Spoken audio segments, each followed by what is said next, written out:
Ladies and gentlemen, greetings and welcome to Let's Talk Theory, where we analyze some ideas and hypotheses around our favorite subjects. I'm your host, Zelrix, and today we're gonna talk about the MCU and how Odin did conquer the universe before backstabbing his own daughter and banishing her into the void. You know, typical good guy stuff. Before we begin, you might have been seeing this theory around in the internet since Infinity War hit the theater last year. But, as always, I'll try to merge it with my own ideas. After that, you just decide which version you prefer, and be sure to be caught up at least until Infinity War, and it might be a good idea to have seen Endgame before this video to avoid spoilers. So, now that this is out of the way, let's talk theory. First, a little recap. Odin, Thor's father, did conquer the universe with his firstborn daughter, Hela. That's at least what happened in Thor Ragnarok and in the MCU in general.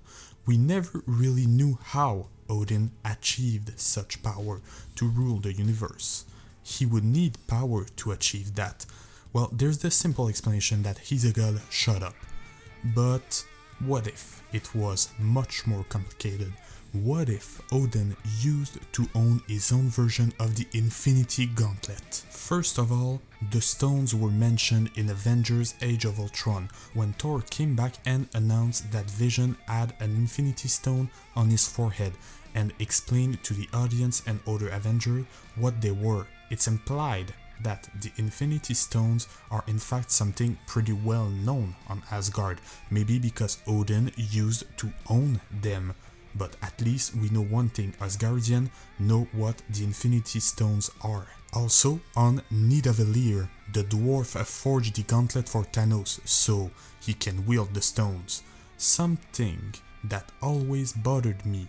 Why a gauntlet? Why not some kind of staff or sword or a matrix of power or even an entire armor of infinity? And please, don't tell me that this is for safety reasons, for God's sake. Have you seen what that gauntlet did to Thanos? No. I think that the gauntlet was forged for Thanos because it's a weapon that the dwarf made for Odin all these centuries ago. Even in Thor Ragnarok, Hela gives us the biggest clue of all. She says that the Infinity Gauntlet in Odin's chamber is a decoy, a false one, a fake. So she knows the real gauntlet.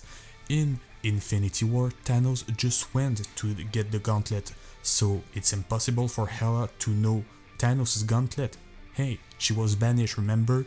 No, she knows what it is because Odin used to wield it right next to her when they were conquering the universe. We could also argue that the Infinity Gauntlet is very similar to the artwork on Odin's armor. Even Asgard itself looks like the Infinity Gauntlet, not only because it's probably made of Huru, but in terms of shapes, of artwork.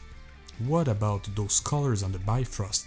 They make me think a lot of the Infinity Stones, and Doctor Strange's necklace also shares some traits with Odin's armor and the buildings of Asgard. Maybe after Odin banished Hela, he hid the stone to be sure no one uses them. He might have given one to Agamotto by hiding it into his necklace, and it is clearly stated that Odin himself brought the Tesseract on Earth containing the Space Stone, so whatever happened, we know that at least one of the stones used to be possessed by Odin. Finally, the gauntlet Hela knocked out of the way in Thor Ragnarok is a right-handed gauntlet, while Thanos' gauntlet is left-handed. In the meantime, do you know who is always represented by holding his spear in his right hand? Odin is. That begs the question, why would Odin order a decoy of the Infinity Gauntlet wielded by Thanos while the gauntlet has not been built yet and is left-handed while Odin's is right-handed? This gauntlet is not a replica of Thanos' gauntlet, it's a replica of Odin's gauntlet. But how is it possible?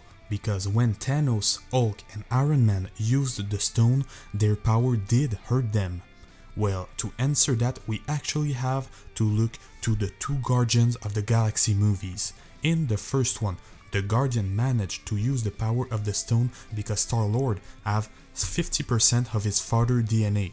In the second movie, we meet his father Ego, who is some kind of galactic being, a living planet. If Star-Lord has 50% of Ego's DNA, that grants him the power to hold one stone.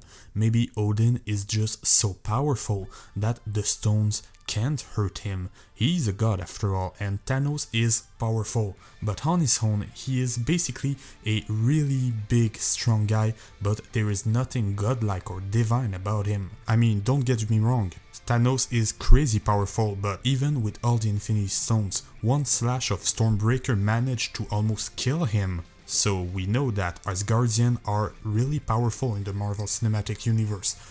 Thanos might be a little bit less powerful, and that's why the gamma power of the stones affect him and do not affect Odin. Of course, in Infinity War we see that the stones can hurt Thor, but once again Odin is way more powerful than Thor. To do a quick recap, Odin used to own his own Infinity Gauntlet and conquer the universe with it. Afterward, he banished Hela, his daughter, in the void, lying to his sons, not telling them they have a sister and hiding the stones to be sure he or anyone will never use them ever again. And seriously, I'm trying to root for Odin. He's one of my favorite characters, but this guy is a bad father, and honestly, he's really a good guy. But anyway, that's not the question. The point is, with this theory, we have a little explanation on how did Odin banish Hela, how did he conquer the universe, and how did Thanos knew it was possible to wield the stones with a gauntlet forged on Nidavellir, because that's not explained. Tell me what you think about this theory in the comments down below, or propose your own theory. Please subscribe and hit the bell, share the video with all of your friends, and follow me on Instagram. The link is on the description below. And as always, thanks for watching.